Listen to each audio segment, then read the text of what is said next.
I'm Nicole Byrne. I'm a therapist in California, and I've been talking about people pleasing for years in my practice. Lately, I've been learning about fawning, the fourth trauma response that we don't talk about as often. And honestly, I'm still learning about it both clinically and personally, but nevertheless, I wanted to share a bit about what I'm understanding so far, because I figure what's helping me might help you. So, most of us are familiar with the three trauma responses of fight, flight, and freeze. The fourth one is talked about, I think, a whole lot less, which is fawn. Pete Walker first identified fawning as a survival strategy in his work on complex PTSD. And therapists like Dr. Ingrid Clayton, whose book I'm reading, and Dr. Ariel Schwartz have expanded our understanding of how it shows up. So fawning is when our nervous system learned that appeasing others, prioritizing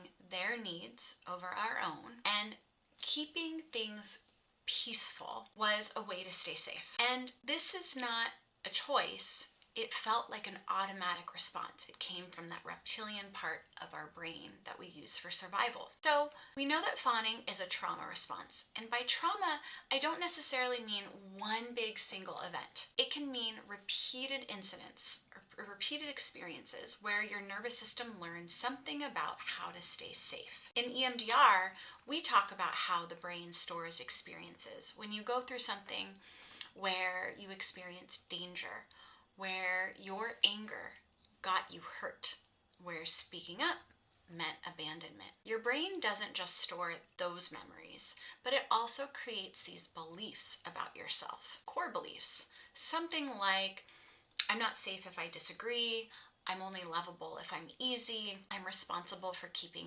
everyone calm. These beliefs get wired into our bodies and our nervous systems so that now when we're with people that are safe, where it's okay to disagree, your body still responds as if those beliefs are true and as though you are in danger. That's fawning. Your nervous system learned meeting other people's approval, saying yes, smoothing things over was protective. That's how you stay loved. And that response becomes automatic, and so it's not really something that you're choosing or thinking through. In your body, it's like an old program that's based on these old stored beliefs. So I want to share a few examples of what fawning could look like in real time. So it could be saying yes when you mean no in this really quick automatic way before you can even check in with yourself. Sure is coming out of your mouth. It could also look like you overly explaining everything. And maybe as you're doing it, you're feeling a ton of tension and anxiety in your body. I couldn't make it because I had a doctor's appointment, and then I had to pick up my kids, and I'm not feeling great, and on and on and on. And the next thing you know, you're just word vomiting and you're justifying your existence. The third example is you feel responsible for other people's emotions.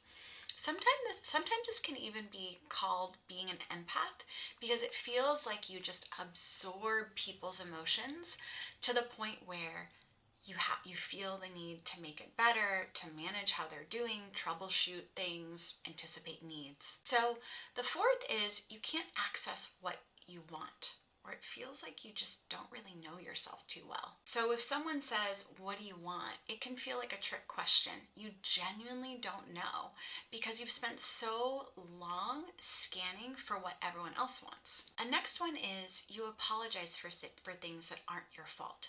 Sorry when someone bumps into you. Sorry when you ask a question. You're apologizing for taking up space, assuming that someone's going to be mad at you. The last one is setting boundaries can feel really distressing, almost like panic inside of you. So when you try to say no or assert a need, your body reacts like there's a fire. Your heart is racing, your stomach is dropping, you spiral with guilt. If you're nodding along to several of these, it could be fawning. So fawning, often it doesn't develop in a vacuum. It develops from an environment where conflict was unsafe, anger, your expression of anger got you hurt or punished, your needs were diminished or treated as burdensome, love felt conditional on being easy, on basically not having any needs. Speaking up led to abandonment or rejection, these kinds of things. So your body learned time and time again, don't make waves, don't need anything, just do not take up space. And for a period of your life, doing that was protective. But a lot of times, survival strategies that worked in childhood no longer work when we're adults. Because you're around different people, you have more skills and capacity, but unfortunately your body and your nervous system hasn't updated the memo. So in therapy, when we are working on this trauma response of fawning, it's helpful to understand the pattern. When does fawning show up? What triggers it? What are you trying to protect yourself from? What's the origin story of this? I use acceptance and commitment therapy for this. I help my clients step back from these automatic responses and start making conscious choices that are aligned with what they value, what's meaningful, what they want to feel more of, what they want to believe more about themselves, the types of relationships that they want to experience. And then we also heal the nervous system roots.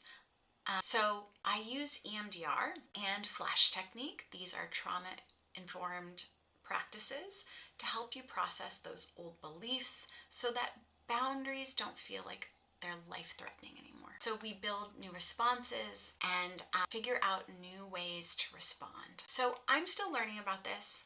I'll probably understand it differently a year from now. But what I know so far is that fawning was adaptive, it served you, it was loving and protective, and it kept you safe. And now, in therapy, we get to teach your body and your nervous system how to do things differently. I wrote a full blog post about fawning, and I go into things in a whole lot more detail than here. I also talk a fair amount about the overlaps, similarities, and differences between people-pleasing and fawning, because they kind of go hand in hand. And I'll link that in the description. And I hope you take good care.